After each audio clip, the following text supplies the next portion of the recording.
अस्सलामुअलैकुम वरहमतुल्लाहि वबरकातुहू। अल्लाह के नबी सल्लल्लाहु अलैहि वसल्लम का एक सहाबी वो घर से बाहर कहीं सफ़र पर गया, तजारत की गरज से या किसी और काम की गरज से, और वो अपनी घर वाली को, अपनी बीवी को पाबंद करके गया कि तुमने घर से बाहर कदम नहीं रखना, जब तक मैं वापस ना आऊं घर की चार दीवारी के अंदर ही रहना है, मेरी इजाज़त के बगैर घर से बाहर नहीं जाना। ये ख़वातीन के लिए लम्हा फिक्रिया है जो अपनी मर्जी की आप मालिक होती हैं, खामदों को कुछ समझती नहीं है और अपनी मर्जी से जहां दिल करता है चली जाती हैं। ये उनके सोचने और समझने की बात है, गौर व फिक्र करने की बात है। उस सहाबी रसूल चला गया और अपनी बीवी को पाबंद कर गया घर रहने के लिए कि बाहर नहीं जाना। पीछे से उसका बाप बीमार हो गया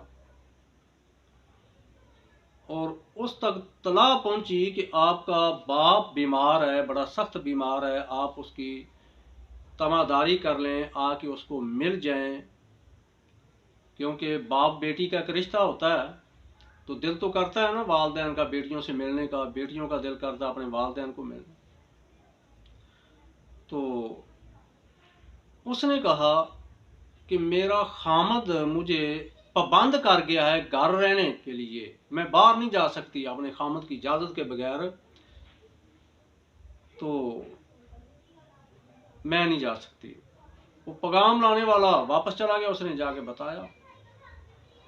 दूसरे दिन फिर आया कि आपके वालिद की तबीयत बहुत ज़्यादा ख़राब है, आप एक बार आके मिल लें उसको।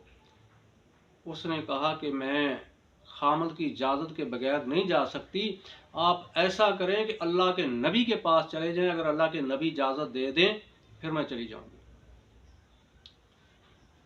अल्लाह के नबी के पास माजरा गया, अल्लाह के नबी को सारी बात बताई कि एक औरत, उसका खामद उसको घर रहने में के लिए पाबंद कर गया है कि बाहर कदम नहीं रखना मेरी इजाज़त के बगैर जब तक मैं वापस ना आऊँ। अब उसका बाप बीमार है, बड़ा सख्त बीमार है, तो उसको मिलने के लिए उसने जाना है, तो क्या हुक्म है?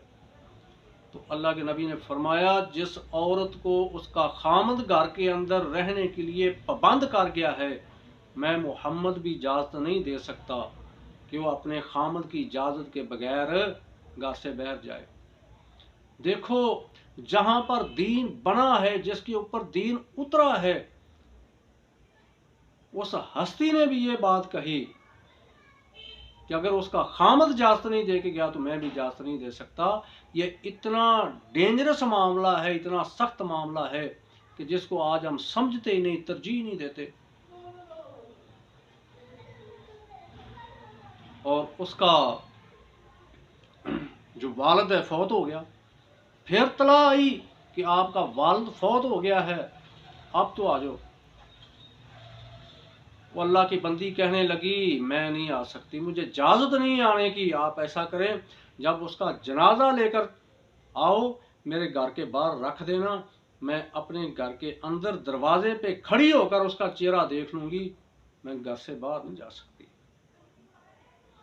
ये इतना सख्त मामला है खामद की तात और फर्मा बरदारी का।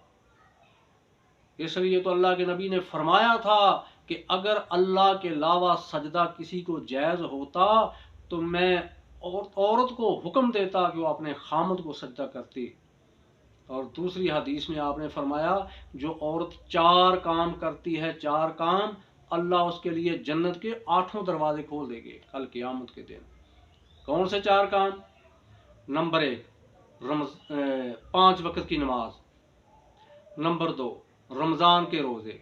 नंबर 3, अपने खामद की फर्मा बरदारी। नंबर 4, अपनी शर्मगाह की हिफाजत। जो औरत चार काम करती है, कल क़यामत के दिन अल्लाह उसके लिए जन्नत के 8 दरवाजे खोल देंगे, जिस दरवाजे से चाहे दाखिल हो जाए। یہاں کو پرواہ نہیں ہوتی، خامد دفتر گیا، کام پہ گیا، پیچھے سے بازار گھوم رہی ہے، ادھر جا رہی ہے ادھر جا رہی ہے، کسی کو کوئی پرواہ نہیں، رشتہ داروں پہ جا رہی ہیں آ رہی ہیں۔ اور وہ خامد بھی اللہ کے بندے ایسے ہی ہوتے ہیں، پوچھتے ہی نہیں ہیں کہ تم کہاں گئی تھی، کہاں سے آ رہی ہو، کیوں گئی ہو میری اجازت کے بغیر؟ نہیں، اس کو پتہ ہے کہ گورنمنٹ تگڑی ہے، اگر میں نے بات کی تو میرے پہ بھی ہو جائے گی، میری جان چھڑانی مشکل ہو جائے گی، اس لیے کو بیچارے بولتے ہی نہیں، کہتے ہی نہیں ہے۔ لیکن یہ خواتین کو چاہیے کہ ہم مسلمان ہیں، ہمارے لیے رسول اللہ کی ذات اسوہ حسنہ ہے، ہم نے اپنے دین سے رہنمائی لینی ہے، اللہ کے نبی سے رہنمائی لینی ہے، تو ہمیں اپنے دین کے مطابق زندگی گزارنی چاہیے، نہ کہ دنیا کے رسم و رواج لے کر چلیں۔ اللہ ہمیں صحیح معنوں پہ دین کے اوپر عمل کرنے کی توفیق عطا فرمائے، اللہ ہماری عزتوں کی حفاظت فرمائے۔ السلام علیکم ورحمۃ اللہ۔